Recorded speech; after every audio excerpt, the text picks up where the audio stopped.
Selanjutnya, pandangan generasi milenial NU tentang akhir tahun 2020 menyongsong tahun 2021 oleh politisi milenial NU dari fraksi Partai Kebangkitan Bangsa, anggota DPRD Provinsi Nusa Tenggara Barat, kepada sahabat Ahdiansyah Guru Toi. Disilahkan.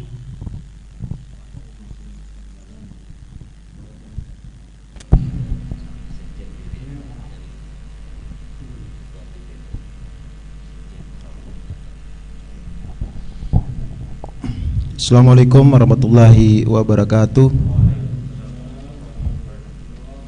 Bismillah walhamdulillah wassalatu wassalamu ala rasulillah la hawla wa la quwata illa billah, amma ba'd.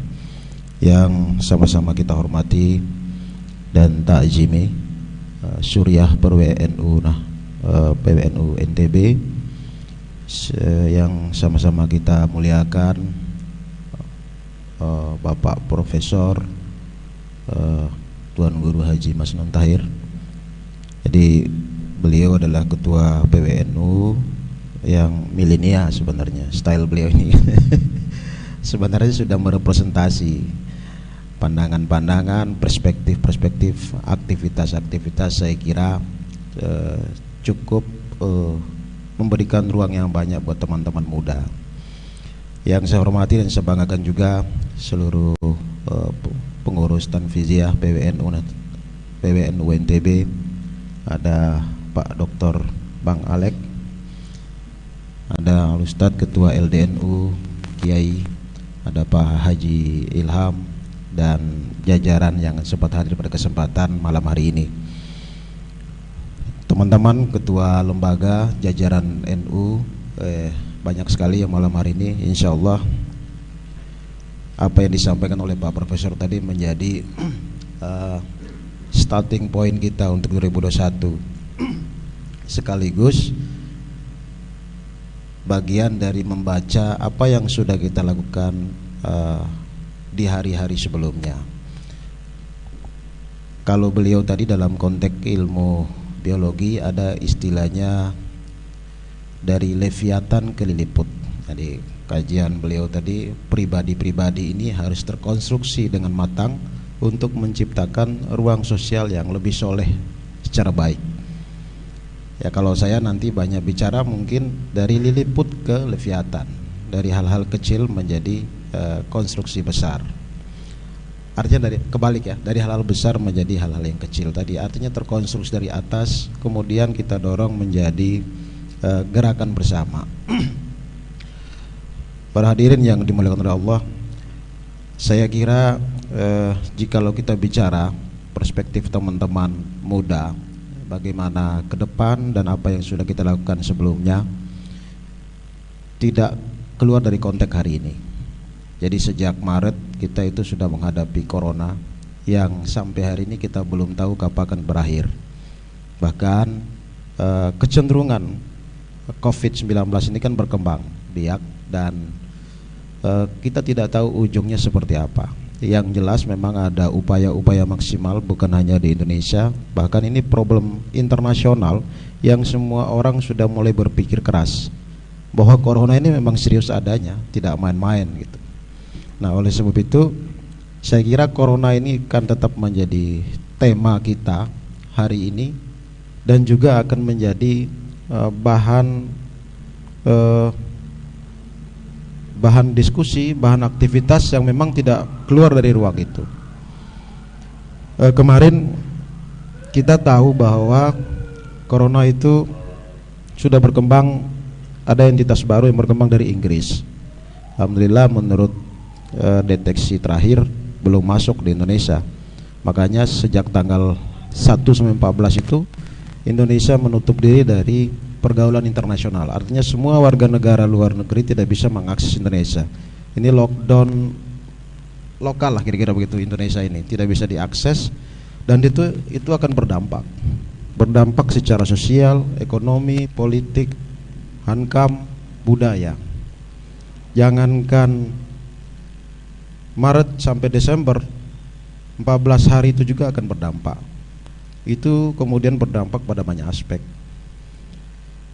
teman-teman dan para hadirin yang dimuliakan oleh Allah, saya kemarin ikut diskusi para pakar ekonomi. Salah satunya adalah Dr. Eryani, ada yang beliau adalah profesor ekonomi, kemudian mantan menteri di zaman era Gus Dur, Rizal Ramli, dan juga ada seorang pakar ekonomi tapi orang Indonesia tapi tinggal di Inggris.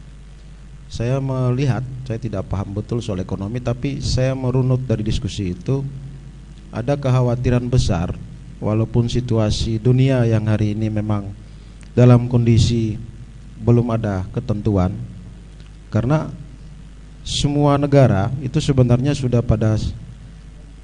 pada posisi merespon krisis. Artinya kalau Indonesia hari ini meminta bantuan kepada negara lain juga sedang dalam keadaan yang sama.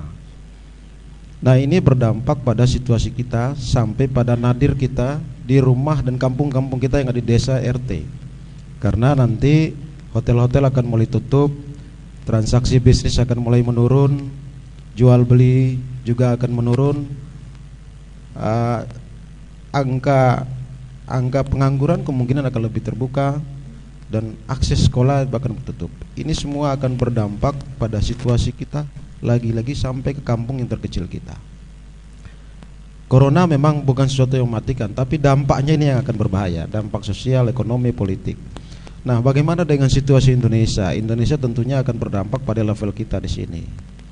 Menurut perspektif dari 3 orang tadi, kalau Profesor Eryani, beliau coba mengajak kemampuan Indonesia mengatasi krisis 98 dengan berbagai macam variabel penanganan ekonomi. Beliau masih optimis bahwa on the track Indonesia ini sudah bagus strategik perbaikan ekonominya. Lain lagi dengan Pak Rizal Ramli. Rizal Ramli itu lebih tidak percaya diri, malah lebih khawatir, karena dia justru kagum dengan keadaan di zaman Gus Dur, kata beliau. Dia mampu mengatasi krisis ekonomi tanpa mengambil uang lain.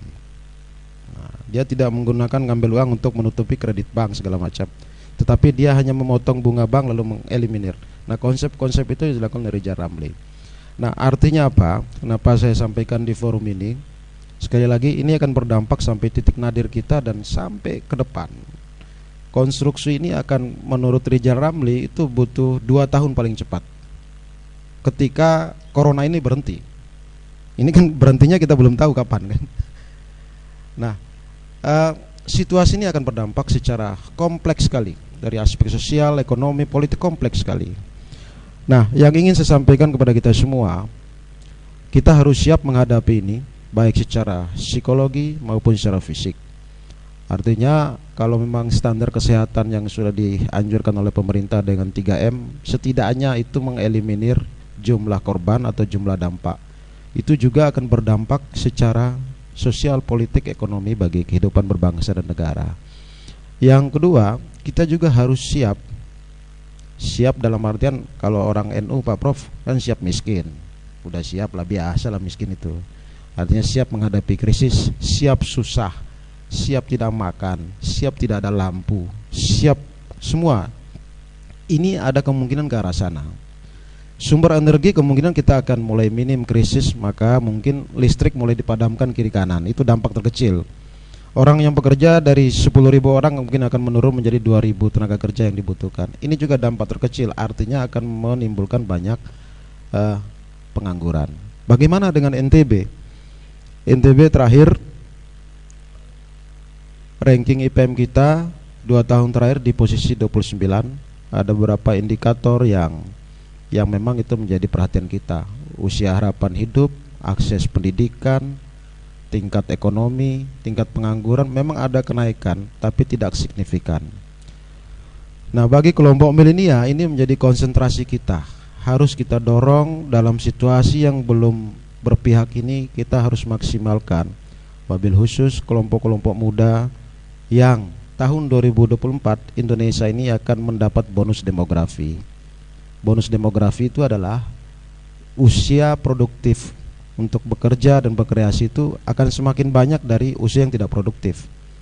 Artinya ini kan kesempatan buat kita untuk mendorong etos kerja, akses ekonomi dan segala macam. Nah, hal ini menjadi bahan perhatian kita. bahwa ke depan harus menjadi catatan, menjadi spirit, kita harus siap secara psikologi maupun secara fisik untuk menghadapi situasi ini. Yang lainnya buat teman-teman muda saya kira banyak hal. Jadi kalau kita bicara jauh lagi, ini nggak tahu nih lagi-lagi Pak Prof, apakah ini corona ini, COVID ini dalam rangka dunia mempercepat proses revolusi industri 4.0 itu. Mimpi revolusi industri 4.0 itu kan salah satunya digitalisasi semua program-program yang sifatnya yang dikerjakan oleh manusia. Contoh kasus lah, di kampung-kampung kita itu sudah banyak mesin yang nanam padi itu udah pakai mesin, yang panen padi itu udah pakai mesin. Dari situ saja sudah berapa tenaga kerja yang hilang, sudah berapa manusia yang jadi pengangguran. Tetapi juga efektivitasnya kerja-kerja semakin cepat, semakin mudah, semua bisa lancar. Tapi dampak apakah kita sudah siap dengan revolusi industri 4.0 ini kita belum tahu. Karena memang yang pengangguran tidak kerja, dampak dari hadirnya mesin-mesin tadi kita belum disiapkan oleh negara, oleh masyarakat. Nah ini menjadi juga teman-teman milenial harus mulai berpikir, teman-teman muda harus memikirkan alternatif mengisi ruang-ruang kosong tadi. Ini hal yang terkecil yang kita bicarakan. Nah, saya kira ini sekali lagi menjadi catatan penting. Digitalisasi, revolusi industri 4.0 itu tantangan yang di depan mata yang harus segera dihadapi dengan kemampuan dan kompetensi. Yang terakhir, yang paling penting juga, Presiden Jokowi itu mencatat bahwa dari 11 misi beliau periode kedua ini, nomor 1 misi beliau adalah menciptakan sumber daya manusia yang berkualitas dan berkompetensi. Besok negara sudah mengeluarkan regulasi di Undang-Undang Cipta Karya itu, Undang-Undang Ketenaga Kerjaan. Hatta tukang cuci piring pun itu harus punya sertifikasi. Dan lembaga-lembaga sertifikasi kompetensi itu akan dibuat oleh pemerintah dan bisa diinisiasi oleh masyarakat. Jadi semua orang kalau dia ingin bekerja bukan lagi soal basis pendidikannya yang rendah, tetapi dia harus punya kompetensi tertentu. Pak Broto dia pintar mungkin bengkel, tapi kalau tidak punya sertifikasi dia tidak bisa praktek untuk dengan keilmuannya itu. Artinya apa? Kompetensi generasi muda besok itu harus sesuai dengan profesinya yang dimiliki. Nah oleh sebab itu penguatan sumber daya manusia oleh teman-teman muda harus dipersiapkan dari sekarang. Jangan menunggu negara, saya kira. Kursus-kursus singkat, penguatan-penguatan kecil harus segera dilakukan. Karena negara ini sedang sibuk juga nangani corona. Kalau kita tidak memulai dari sekarang, maka kita akan ketinggalan. Jangan kaget nanti kalau kita lewat, tiba-tiba orang Filipina datang ke sini karena dia punya sertifikat, dia bisa buat tempe. Orang Indonesia tidak bisa buat tempe. Ya karena regulasi kita seperti itu. Nah bayangan kita ke depan seperti itu. Nah hal-hal tadi menjadi persiapan kita sehingga kita bisa lebih matang menghadapi tantangan, bisa prepare dengan baik, dan juga bisa kompetisi dengan banyak resource yang ada di luar sana. Saya kira itu beberapa hal yang bisa saya sampaikan. Mungkin sangat umum, tetapi hal-hal tadi menjadi sentral isu, menjadi pertimbangan kita untuk kita persiapkan diri secara matang. Demikian, terima kasih. Wallahul muwaffiq ila aqwamit thoriq. Wassalamualaikum warahmatullahi wabarakatuh.